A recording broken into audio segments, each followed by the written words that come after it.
Thousands upon thousands of people protesting in Israel tonight, as they have been for 28 weeks straight, and have been met with fierce water cannon, noxious fumes and arrests. They are reacting to Prime Minister Netanyahu's new law, removing the power of the country's Supreme Court to overrule government actions it's considered as unreasonable. We've got live pictures there. It's after midnight in Jerusalem, and you can see the water cannon are still firing, and the protesters are still out in strength. Now, that law was approved today by 64 votes to 0 after the opposition boycotted the final vote.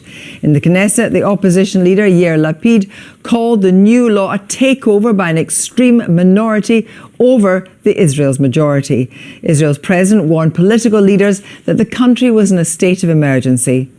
The law also brings into question the future of the special relationship with the US, given that Joe Biden has been unusually explicit in his opposition to the law. In a moment, we'll hear from Tom Bateman in Jerusalem, but first, here's Mark. The moment dreaded by opponents of Benjamin Netanyahu came this afternoon. The Prime Minister casting his own vote in a judicial reform that's caused bitter division.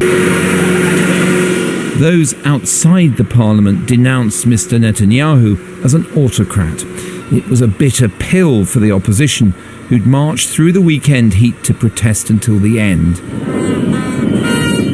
The vote was also a snub to the phalanx of former military and security chiefs as well as reservists, who threatened in a petition published at the weekend to abandon critical roles.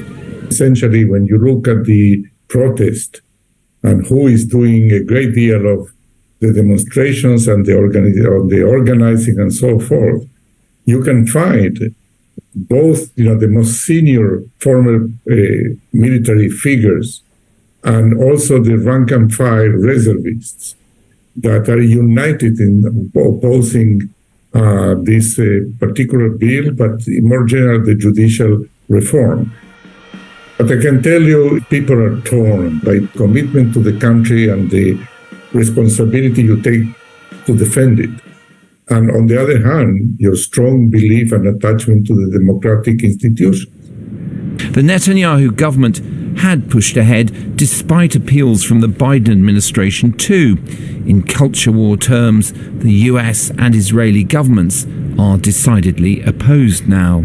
For the protest movement, Parliament's summer recess will provide an opportunity for action and mobilisation before several more planks of judicial reform come to the vote after the summer.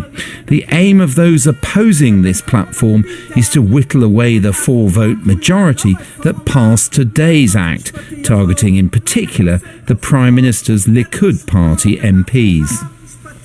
As the damage to Israel becomes more and more obvious in terms of what's happening in the army, what's happening to the economy, what's happening to society at large, then I think that the pressures on quite a few of Likud members that are not comfortable at all with these measures, what I'm saying is that this coalition cannot survive over time.